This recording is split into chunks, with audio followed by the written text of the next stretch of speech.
akalain na sinabi ko ang kinalalagyan ngayon? Para bang isang bagyong may lakas na signal number 4.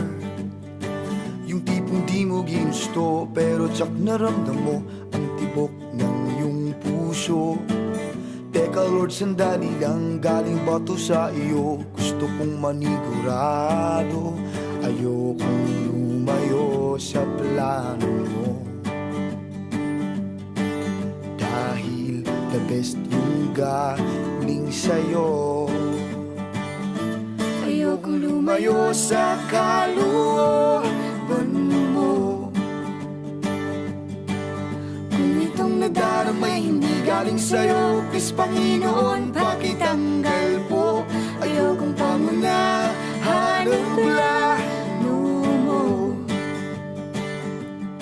Pero kung siya na talaga, Lord God, tulungan mo ko ha. Ayokong mabulilyaso ang plano mo.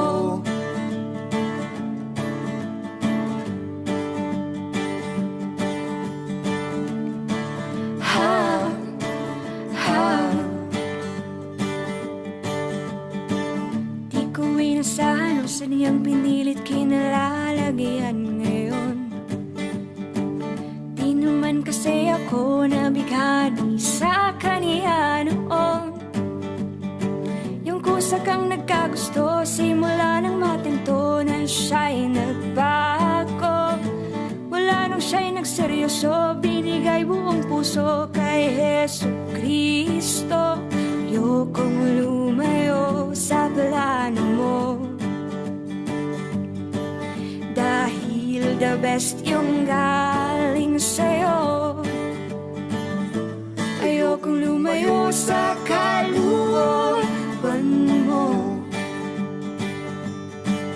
Kung itong nadaramay hindi galing sa'yo, please Panginoon, pakitanggal po. Ayokong pangunahan ang plano mo. Pero kung siya na talaga, Lord God, tulungan mo ko ha. Ayokong mabulilyaso ang plano mo.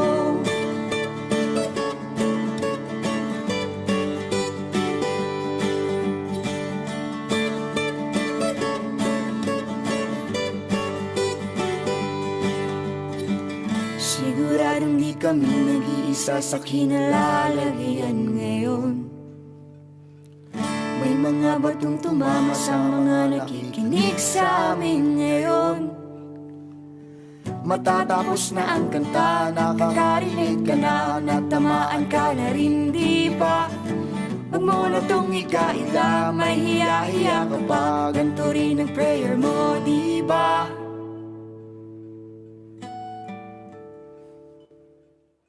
Ayokong lumayo sa plano mo. Dahil the best yung galing sa'yo. Ayokong lumayo sa kalooban mo. Kung itong nadaramay hindi galing sa'yo, please Panginoon, pakitanggal po. Ayokong pangunahan ang plano mo. Pero kung siya na talaga, Lord God, tulungan mo ko ha. Ayokong mabulilyaso, ayokong lumayo sa kalooban mo. Kung itong nadaramay hindi galing sa'yo, please Panginoon, pakitanggal po.